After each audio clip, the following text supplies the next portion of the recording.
పని చేస్తుంది. కానీ మనం చెప్పుకున్నట్టుగా అమ్మను కేవలం కోరికలు తీర్చేది మాత్రంగానే అమ్మను నాన్నను చూస్తే వాళ్ళని మనుష్యుడిని అనంతగా పశువు అంటాం. అలాగే అవుతుందన్నమాట.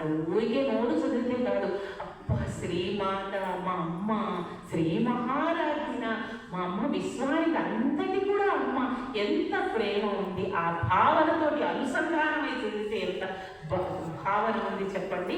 అలాగే అన్నమాట అవుతుంది. ఈ రకంగా ఈ జడపంతుడి కథ మన కథ కాదా అండి? నేను చాలా ఎన్ని పూజలు చేస్తానండి, అవి చేస్తాను ఇవి చేస్తాం, ఇంత లంపటంలోకి పడిపోతూ ఉంటాం. నేను కొననండి, ఏమీ కొనను, నాకు ఏమక్కర్లేదు, ఊరికనే వెళ్ళి ఒకసారి షాపింగ్ మాల్లో అలా చూస్తానండి. మీరే కాదమ్మా, నేను కూడా అంతే అవుతాను. ఎవరం అతీతులం కాదు, మనస్సును.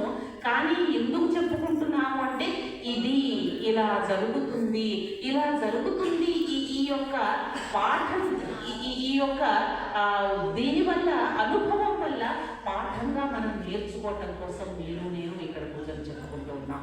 ఇలా జారిపోతుంది మనసు. ఇంత భయంకరమైనటువంటి చాంచల్యం కలిగినటువంటిది పట్టుకోవాలి. వద్దా ఎంత పట్టుకు చేయాలో దాన ధర్మాలు కూడా అంతేనండి. కృష్ణార్పణం అని చేశావా ఉండదు, లేదా కృష్ణార్పణ అనుకోకుండా నాకు ఇన్ని లక్షలున్నాయి, ఇన్ని కోట్లున్నాయి, ఇచ్చేసానని అనుకున్నావా, తర్వాతే నేను వాడికి ఇన్ని లక్షలు ఇచ్చాను, వాడి తర్వాత నాకు ఒక హాయి కూడా చెప్పలేదు, స్మైల్ కూడా చేయలేదు, దీనికి పుణ్యం రాదు కదా, ఏది రావాలని వస్తుందని చేసే పనన్నీ కూడా కృష్ణార్పణ, శివార్పణ. అమ్మా నీదే, నాకు సంబంధం లేదు అని చెప్పి చేతులు దులిపేసుకున్నావా లంపట స్థితిలో రాకుండా ఉంటుంది. లేడి